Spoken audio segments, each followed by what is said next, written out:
नमस्कार। भोजपुरिया टॉक के ए अंक में आप सभी के स्वागत बा। आज जौन घटना पर हमनी के चर्चा करे वाला बानी जा, बड़ा ही हृदय विदारक घटना कह सकते हैं जरूर। अपना देश में एगो राज्य बा आंध्र प्रदेश, वो जाके विशाखापट्टनम में एगो गैस लीक हो गईल बा। वो गैस लीक भइला से अभी तक मैंने जब हमें वीडियो बनावत तनी तब तक 11 आदमी के मरे के खबर बा और सैकड़ों आदमी बीमार बड़न, अभी भर्ती बड़न। तो ये बड़ा अजीब चीज़ जैसन लागत है कि मानव प्रजाति पर एगो आफत लेखा पड़ गईल बा। अभी कोरोना के समय चलता, ओकरा साथे साथे आर्थिक मंदी चलता, रुआ पते हुई हर तरह के व्यवसाय खत्म हो चुकल बा, लगभग अंत के कगार पर बा। सब कोनो व्यवसाय नहीं, आदमी बाहर निकलते नहीं खन, तो का व्यावसायिक गतिविधि हुई, ना कोई आर्थिक गतिविधि होता, व्यवसाय चौपट होता, जेकर असर पूरा के पूरा विश्व पर पड़ता। और इस साथे साथे ही एगो नया रुआ त्रासदी कह सकतनी। एकरा से पहले भी एगो त्रासदी आइल रहे भोपाल में, 2 दिसंबर 1984 के घटना है। भोपालों में एगो गैस त्रासदी आइल रहे, ओकरा में तो बहुत जान गईल रहे। भगवान न करे कि वैसन रूप लेवे। अभी तक जहाँ तक जानकारी बा कि सब चीज़ नियंत्रण में आ गईल बा। तो एह विषय पर हमनी के जानल जी, पूरा बातचीत कइल जी कि का भइल रहे, काहे ऐसन भइल। सबसे पहले जे भी बड़ लोग हमरा से वीडियो देखतन जा, वो लोग के गोड़ लगत हैं। जो छोट बा वो लोग के प्यार दुलार, अपना उम्र के भाई बहन के सब नमस्कार बा। देखी जाए, ई घटना आंध्र प्रदेश के एगो शहर बा विशाखापट्टनम, ओकरा वाइजैग भी कहल जाला। और बहुत सारा साउथ के सिनेमा देखत होगा तो ओकरा में वाइजैग नाम आवत हुई हमेशा, तो वाइजैग भी कहल जाला ओकरा।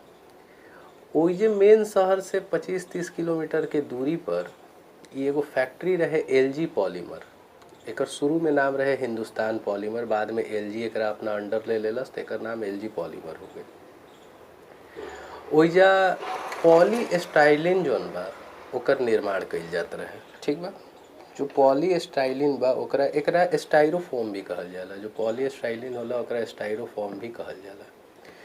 तो उ जाने से पहले थोड़ा सा हमनी के आंध्र प्रदेश के बारे में जान लियो। जैसे कि कोई भी राज्य होला वो सीमा बनावेला, स्थल सीमा बनावेला, जल सीमा बनावेला। तो हमनी के देश जौन बा वो पेनिनसुलर बा, प्रायद्वीपीय बा। तो बहुत सारा राज्य ऐसन बा जौन समुंदर के साथ सीमा बनावेला। तो सबसे बड़ा सीमा गुजरात बनावेला। गुजरात के बाद आंध्र प्रदेश ऐसन देश बा जौन की समुद्र के साथ सबसे बड़ा सीमा बनावेला। ई ओइजे विशाखापट्टनम ओइजे के शहर है, बिल्कुल समुद्री छोर के तरफ ही बसल ही शहर बा। जौन समुद्री छोर बा, जैसे कि अब समुद्र के पूरा राज्य तो समुद्र देने होई ना, नक्शा लगा देब आप लोग के बुझा जी। तो कुछ क्षेत्र जौन समुद्र के तरफ बा वही साइड में विशाखापट्टनम बसल बा। अब एजा के जौन मुख्यमंत्री बाड़न उनका नाम बा जगमोहन रेड्डी। राजधानी बा एजा के अमरावती। और एजा के जौन राज्य के रुआ के सदन के जौन ढांचा बा दीव सदन बा। जैसे बहुत सारा राज्य ऐसन बा जैसन दीव सदन बा, ओइजा हमनियों के यहाँ दीव सदन बा, मतलब विधानसभा भी होला, विधान परिषद भी होला। तो ओइजो दीव सदनात्मक प्रणाली बा, जोना में रुआ के विधानसभा में 175 गो सीट बा, विधान परिषद में 58 गो सीट बा, और लोकसभा में 25 सीट, राज्यसभा में 11 सीट। और जाके जौन आधिकारिक भाषा बा, राज्य भाषा बा, वो तेलुगु है। एक चीज़ रुआ याद रखब हमेशा कि जब भाषा के आधार पर राज्य के बंटवारा भइल रहे, तो आंध्र प्रदेश पहला राज्य रहे जौन की भाषा के आधार पर बटल रहे। एकर निर्माण कहिया भइल रहे, माने एकर राज्य कहिया बनल रहे, 1 अक्टूबर 1953 में। ई तो मान ली आंध्र प्रदेश के बारे में जानकारी हो गई। अगर कोनो सरकारी परीक्षा के रुआ तैयारी करत है तो ये सब जानकारी रुआ काम लायक हो जी। अब एकरा में जाने के बा हमनी के कि जौन पॉलीस्टाइलिन बा या स्टाइरोफोम बा, एकर काम का बा।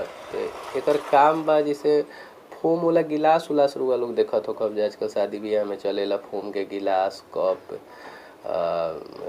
खाना रखे वाला, फूड पैकेजिंग वाला चीज़ जौन होला, ये सब बनावे में एकर काम आवेला। थर्मोकोल लेखा होला, लेकिन ये थर्मोकोल ना होला। मतलब थर्मोकोल लेखा दिखेला, लेकिन थर्मोकोल और एकरा में अंतर बा, ठीक बा। तो वही में स्टाइलिन गैस जौन बा, स्टाइलिन गैस एकर जरूरत पड़ेला उहे बनावे खातिर। स्टाइलिन गैस के जौन रासायनिक नाम बा वो एथाइल बेंजीन है, ठीक है। एथाइल बेंजीन फार्मूला बा C8H8। माने कुछ ऐसा रसायन होला जौन कि सिर्फ हाइड्रोजन और कार्बन से बनेला, ओकरा हाइड्रोकार्बन कहल जाला। वो दो तीन तरीका के होला। रुआ के मान ली कि कुछ जौन होला वो स्ट्रेट चेन बनावेला, सीधा चेन बनाई। कुछ जौन बा ढांचा बनावेला रुआ के ब्रांच वाला, वो सब हम फोटो में सब दिखा दे रुआ के, सब देख ली। कुछ जौन होला सर्किल बनावेला, सर्किल ना साइकिल गोल बनावेला। तो ई जौन बा साइकिल बनावे वाला ढांचा बा, ठीक बा। ऐसे एकरा साइक्लिक हाइड्रोकार्बन कहल जाला।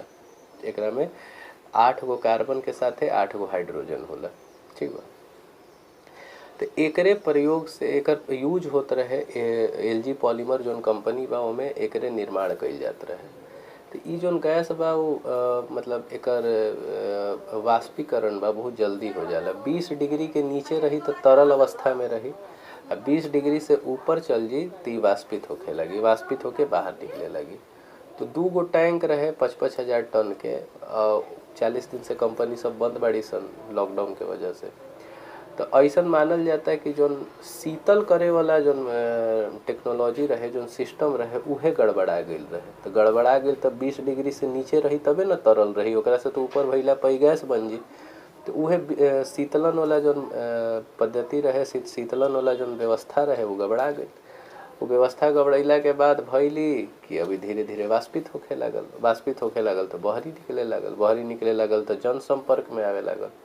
आ ई करेला का, जैसे शुरुआती स्तर में तो उल्टी आई, खांसी उसी आई, तनी मनी आँख में जलन हुई। लेकिन बहुत ज़्यादा अगर आदमी एकरा सोख लेस, अपना धीरे बहुत ज़्यादा एकरा सांस में ले लेस तो ओकरा बाद ही मौत के कारण बन जाला। यही वजह से लगभग 11 आदमी अभी तक, माने भगवान उनकर आत्मा के शांति दे, 11 आदमी के अभी तक मतलब मौत के खबर आ चुकल बा। करीब सैकड़ों आदमी बीमार पड़न, वेंटिलेटर पर बाड़न। मतलब सैकड़ों आदमी वेंटिलेटर पर निकन, कुछ वेंटिलेटर पर बाड़न, कुछ स्ट्रेचर पर बाड़न। इस तरीका से वो लोग के दवाई वही चलता। अभी FIR जो बा हो गई बा LG पॉलीमर के नाम पर ही FIR भइल बा। तो मुद्दा आप लोग के समझ में आ गई हुई कि का पूरा चीज़ बा। जौन खाली जैसन अभी कहल जाता, अभी देखी ई सब ऐसा खबर बा ना कि एकरा पर बेरी बेरी अपडेट आवत रही। तो जैसन जैसन अपडेट आई हम आप लोग के बतावत जाई। अभी तक जितना चीज़ आइल बा, जितना जानकारी मिलल बा, वो से आप सभी के अवगत करैले बानी। और आगे जैसे पता चली हम बता दे, फिर आके यही तरीका से वीडियो बना के वीडियो देखी जा। का लाइक शेयर कहे के बाद ठीक नहीं लगता आज, ठीक बात देखिए बड़ा।